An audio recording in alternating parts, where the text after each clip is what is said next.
di match yang penting banget.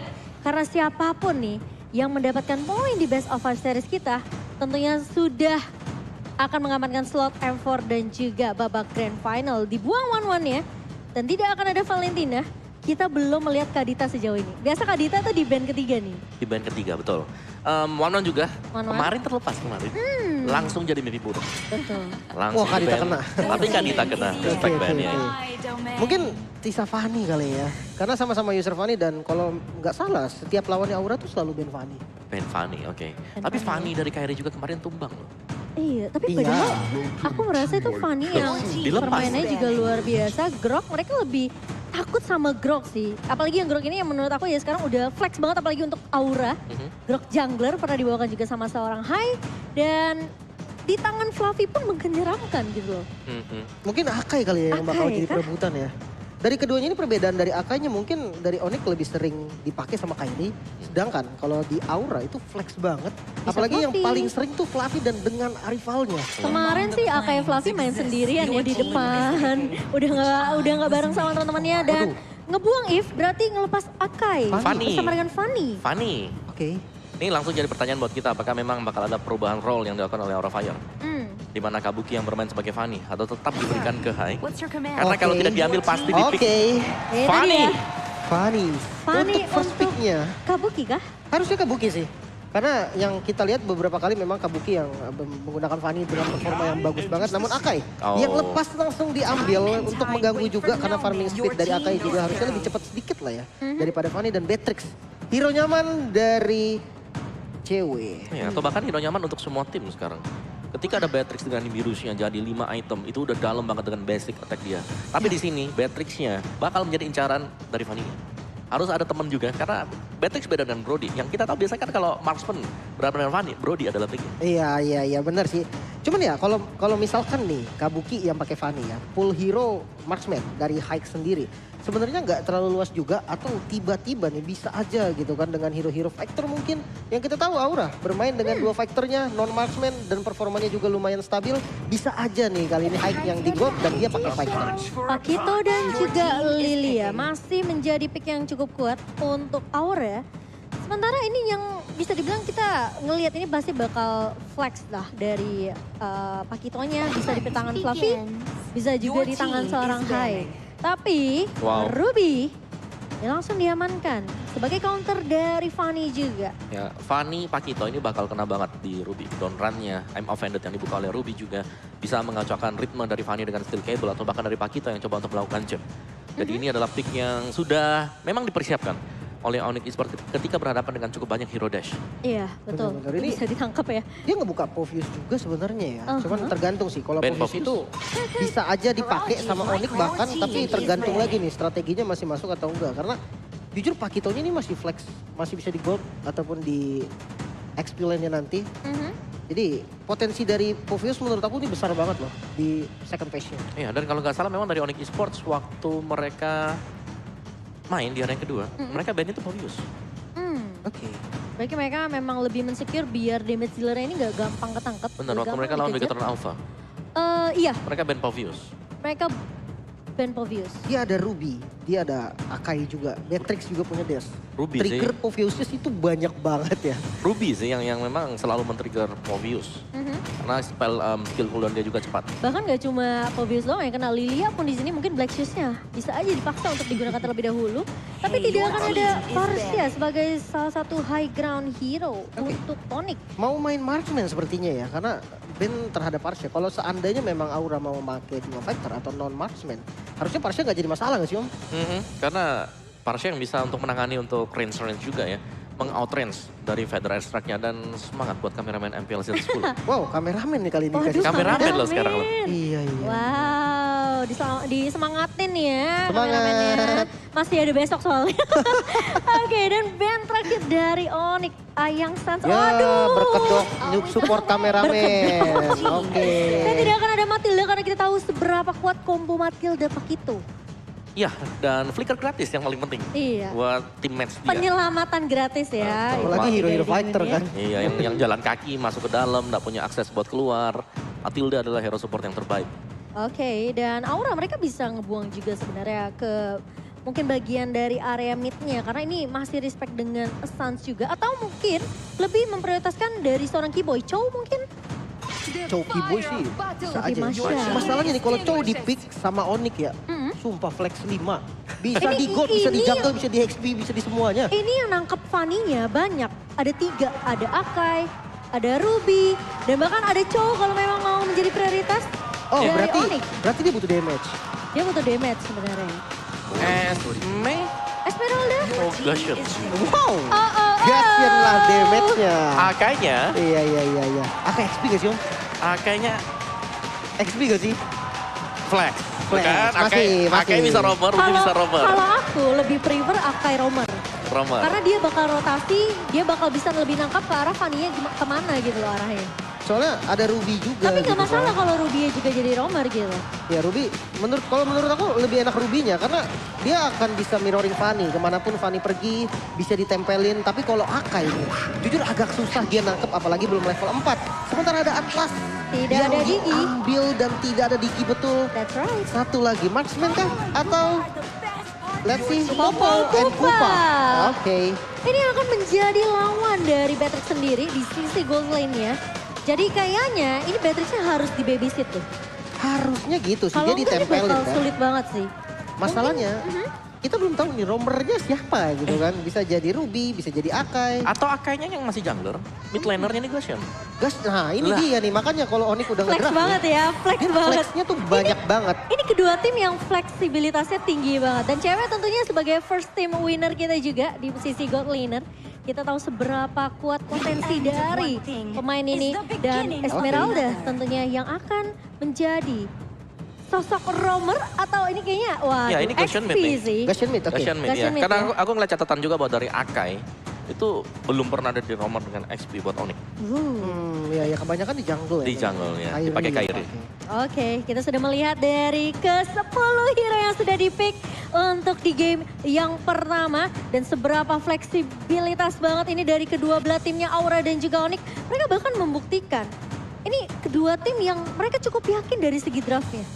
Ya kan, bahkan Gasin yang tadinya kita awal mungkin bakal di posisi jungler, ternyata masih bisa dipegang sama seorang Keyboy. Ya, atau jangan-jangan Kairi yang jadi mid, Sans yang masuk ke jungler. Pertukaran role Kan tiba-tiba Kabukinya tuker juga dari Onyx gitu Oh, kan. mereka berarti menyesuaikan ya, menyesuaikan juga ya. Iya ada Bung Kornet, halo Bung Halo. Kornet selamat datang.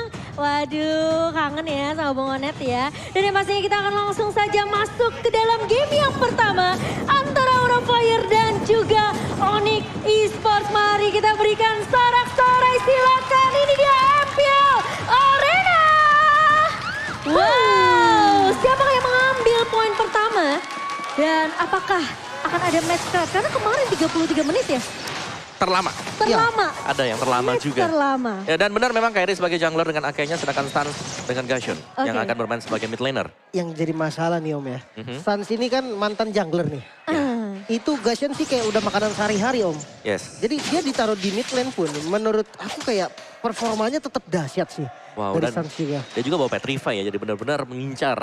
Begitu daggernya connect Petrify, basic attack hilang satu. Iya ya, dan ini lumayan mengganggu juga ke arah Fanny nanti mungkin kan kalau memang darurat banget gitu. Patricknya bisa loh dipakai untuk nge-stopin Fanny dan Fanny menjadi satu-satunya player Gusion di MPL ID S10 dengan game ini. Total sudah 2 kali Gusion di pick. lihat Kabuki begitu serang mengincar ke arah seorang Keyboy. Namun ternyata Keyboy masih bisa mundur, masih bisa ditahan, masih bisa di cover oleh Sans kali ini. Sama-sama ngebuang flicker sih tapi ya. Itu harus dibuang sih flickernya atau enggak pasti Keyboy bakal tumbang. Mungkin bisa menjadi first blood di tangan seorang Kabuki. Cuman kalau melihat dengan hero-hero yang udah diamankan sama Onyx ya harusnya di turtle dia lumayan strong. Karena dia punya burst damage yang cukup harusnya dari Gusion dan adanya Akai itu menjadi poin yang penting banget untuk secure di arah retribution ya. Ya, menurutku untuk poin pertama ya dari Turtle ini, dari tim Aura Fire, Atlas mereka Godiva harus cepat untuk dapetin level keempat dulu. Wah, aduh. Tapi melihat Hike akhirnya bermain di gold lane ini sudah lama Udah ya. lama ya. Mungkin Nggak ngeliat. dipancing juga untuk Onyx Esports. Oke, kita biarin aja nih hanya main di gold. Bisa Iya. jadi ya kan. Bisa jadi. Memang Tapi ini lebih membuat nyaman Kabukinya sih dengan Fanny-nya juga. Dan Hai tentunya ini kan salah satu hero yang sebenarnya dia bisa open map juga dengan trap-trap yang dia taruh. Jadi lebih aman. Dan Iya, yang pastinya kita juga melihat dari pemain-pemain Onyx Kairi, dia sudah langsung melakukan secure ke area turtle yang pertama. Sementara Godiva agak sedikit datang terlambat, namun Facehugger sudah memberikan informasi ternyata Sans yang berhasil untuk mendapatkan first blood, namun ternyata ada heavy spin dari seorang Kairi dan tidak mau terlalu overextend. Onyx Esports mereka cukup dengan 2 kill di area turtle-nya. Iya agak sedikit telat jadinya ya, karena soalnya dari Kabuki dia harus ngambil buff dulu. Purple buff-nya tuh habis di momen ketika turtle-nya spawn. So ya, kalau nggak ada purple buff malah beresiko sekali dan akhirnya Aura telat datang di turtle sehingga turtle-nya masih bisa diamankan oleh Onyx. Ya, Iya. dan juga dengan kemenangan 100% masih untuk Akai. Dan di sini masih dengan objektif dari Onyx Esports yang berjalan dengan semestinya. Yap, dan bahkan kita akan melihat dari Keyboy. Yang ini memang sebenarnya masih agak slow tempo ya dari kedua belah pemain. Bahkan Onyx ngedapetin 2 kill-nya itu di area turtle-nya. Memang nggak mau terlalu mencari team fight dengan Aura Fire, malah masih menunggu Aura Fire-nya yang untuk menyamperin ke arah Onyx Esports sendiri. Karena dari segi objektif, Kairi tentunya pasti akan lebih dimenangkan. Tapi kali ini dari pergerakan Godiva di area atas, Keyboy sudah mulai terlihat di area rumputan. Dan belum ada penculikan ke arah seorang cewek di sini. Iya, tapi biasanya kalau dari Popol ya, ada tim yang pakai Popol, objektifnya itu harusnya lebih kenceng. Dan ini dia, talent prediction by Axe. 2 suara untuk Aura Fire, sementara Onyx ini masih memegang suara-suara dari para caster ya, cukup dominan dari para caster sendiri. Sementara kita melihat ini memang sebenarnya kenapa aku lebih ke arah Onyx.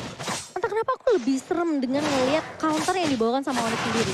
Fanny yang bisa dijepit dengan Kairi, Keyboy juga bisa menarik di sini. Ceweknya bakal free total di area belakangnya. Sans yang bakal maju ke area depan tentunya, sementara Boots ini yang bakal melakukan perpotongan.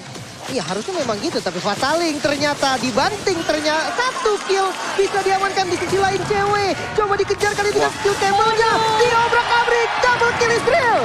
Double kill Israel diamankan, tapi kali ini Kairi sudah mencium-cium ada baunya bahaya. Ternyata Face Revive connect karena seorang Facehugger dan tumbang Facehugger. Di tangan seorang Sans. Boots mencoba untuk maju kali ini dengan Falling Star Moon yang connect, namun ternyata Kabuki masih bisa mundur dengan skill cable-nya. Masih aman sih, masih aman. Sebenarnya nggak overcommit kayaknya kalau untuk inisiasi barusan. Ya, itu masih lancar-lancar saja buat Dodon. Karena ada pertukaran yang dilakukan juga. Cuman, poin plus untuk Onyx Esports adalah mereka mendapatkan objektif setelah mereka mendapatkan poin kill. Benar-benar, apalagi nih, ini satu kerugian untuk Aura menurut aku adalah Popolnya kurang maksimal.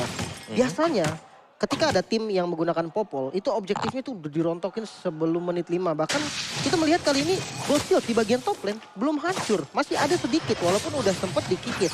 Jadi menurut aku ini kerugiannya malah untuk Aura karena goldnya juga udah kelihatan nih perbandingannya. Walaupun belum sampai ke angka 1000 lah ya. Wow, oke. Dan dari emblemnya juga Demon Slayer yang dipakai oleh Kabuki. Jadi benar untuk memainkan dulu. Farming di jungle dengan cukup cepat dengan adanya battle spell cooldown dan juga damage to monster. Dan dia berhadapan dengan Akai tapi. Untuk berhadapan dengan Akai, Akai ini adalah hero yang sangat sulit untuk diganggu ketika menginjak level 4. Satu buah heavy spin bisa membuat positioning dari Fanny-nya ini bakal kemana-mana. Oke, tapi kali ini sudah mulai ngerusuh sepertinya pemain-pemain dari Onyx Esports masuk ke area dari purple buff-nya. Masih bisa ditahan. Godiva berada di garda depan, tapi ternyata Kairi habis pindah connect dan Kairi tumbang kali ini. Sementara masih mau lebih dan bakal coba di cover kali ini dari pemain-pemain Aura. Sementara Keyboy masih bisa bertahan, masih bisa mundur. Konsil dibuka dan tidak akan ada fight yang terlalu overextend dari kedua belah tim. Tapi ternyata Kabuki masih mau lebih step-step. Dan itu dia Keyboy berhasil ditumbangkan. Ya dan sebenarnya hype yang tadi sempat ditumbangkan di arah Purple Buff sebenarnya menurut aku masih worth ya. Karena akhirnya Purple Buff itu bisa diambil sama Kabuki. Yang kita tahu nih Fanny kalau nggak pakai Purple Buff tuh agak sulit ya. Dan ketika Purple Buff-nya udah ada, punishment langsung mengarah ke arah Keyboy dan Fatal. Oke, Fataling yang nggak berhasil connect kali ini Sans yang bakal menjadi target. Dan ternyata Kabuki yang mencoba mengejar dan tidak bisa mendapatkannya. Oh, tapi Keyboy masih menahan setidaknya biar Sunset tidak tumbang. Tapi ternyata memotong dari area belakang. Poinsalmonnya connect. Facehugger tumbang kali ini sementara Godiva harus mundur. Angkat kaki terlebih dahulu dari seorang Godiva dan tidak mau menjadi korban kedua. Setelah tiba-tiba ada Boots yang datang. Cukup mengejutkan. Tapi cewek kali ini bakal mencoba serjikaran sendirian. Begitu saja katrot dari Kabuki. Boots mencoba untuk menahan namun ternyata semua damage yang masuk ke arah seorang cewek. Keyboy. Oh, tiba-tiba hai. Solo kill. Solo kill, solo kill. Oke. Dan ya glowing run ternyata Om ya. Ya, Genius sudah selesai glowing item kedua. Ini buat Suns. Dia Oke. kaya banget. Namun kali ini di mid lane ternyata ada defense yang coba dilakukan. Berhasil mendapatkan satu target boot yang harus tumbang. Kali ini purple buff-nya coba untuk diinvasi oleh Onyx Esports. Iya, dan kalian juga bisa invasi diskon dari Grab 90%. Kairi ngebuka dengan satu buah heavy spin. Kali ini mundur terlebih dahulu. Setidaknya ini purple-nya masih bisa diamankan. Oke, tapi kali ini masih mau memaksakan team fight-nya. Cukup ramai Godiva datang mencoba untuk membackup item Kupa dari seorang Hai. Kali ini Facehager mencoba untuk membantu tapi Suns datang dari area belakang. Daggernya connect dan tumbang kali ini. Facehager di area mid lane-nya. Kabuki mulai datang kali ini dengan steel cable namun ternyata tidak akan terlalu memaksakan team fight. Karena Keyboy sudah terlihat di area rembutan. Cewek menginjak satu buah trap dari Popol Kupa. Tidak punya purple buff sih. Ini yang yang menjadi alasan dari Kabuki juga nggak terlalu maju. Dan kali ini ada ini ya, new axe effect kayaknya buat kedua tim. Karena sama-sama serem mainnya, the better you smell, the better you play. Kelihatan kerat dari kedua belah tim, bahkan meskipun perbedaan network sekarang dipegang sama Onyx Esports, tapi kelihatan juga gimana caranya Aura Fire untuk menahan, melakukan defensif yang begitu kuat. Ini yang cukup menyeramkan adalah Suns-nya sebenarnya. Iya. Dia belum tumbang sama sekali, 6-0-0. Dan dia level 10 di sini. Perbedaan level terlihat begitu signifikan. Dari Aura Fire tertinggal sekitar 2 level. Dan ini bahaya dari Aura Fire. Mereka butuh momentum yang benar-benar bisa diciptakan sama Godiva dengan satu buah Fataling. Ya, semua tergantung dari Suns ya kan.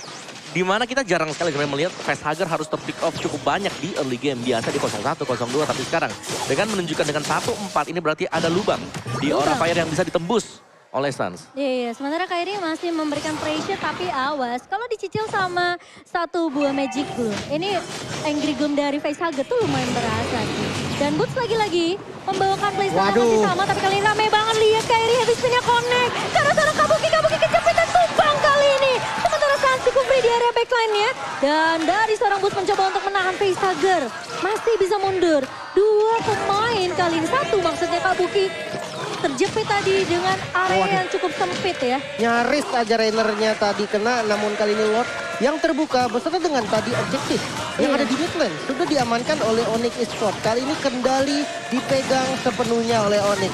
Kira-kira Om, apa yang harus dilakukan Aura Om kalau di momen kayak gini? Ya, Aura mereka harus sedikit bersabar, menunggu untuk umpan tarik dari Godiva. Fatalingnya yang harus bisa dimaksimalkan juga. Dan jangan terlalu mengkontes di area dari Purple Buff. Karena Purple Buff ini berulang kali, Onyx Esports ada di sana. Ada spawn, mereka langsung bersiap-siap juga. Dan kalau memang mau kontes, seharusnya adalah dengan item yang mungkin mirip-mirip lah ya. Tapi sekarang dengan bedanya gold seperti ini, Aura Fire mereka harus bisa ke defense dulu. Oke, dan di area bawah sepertinya akan terjadi Kabuki. kesulitan dan Kabuki. Ini yang kita tahu, Fanny ketika sendirian dengan strategi split push memang sebenarnya efektif. Tapi risikonya itu bisa terculik, apalagi ngebawa Ruby. Unoffended yang bisa narik. Dan bahkan tidak ada Purify ya, Lin. Benar-benar. Aura Fire. Nggak ada purifier. Ini sebenarnya ya Atlas dari Godiva. Kalau memang dia dapetin momen yang bagus banget, mungkin Itu Aura yang aku bisa bilang. balikin keadaan. Karena memang purify-nya hanya ada satu untuk Onyx Esports. Itu momentumnya harus pas banget. Tapi kali ini Lord sudah mulai digiring oleh Boots di area atasnya. Dan sementara lini A, bawah dan juga tengah ini bakal diwisamakan oleh pemain-pemain dari Onyx Esports sendiri. Sementara oke, Suns daggernya udah connect tuh kayaknya.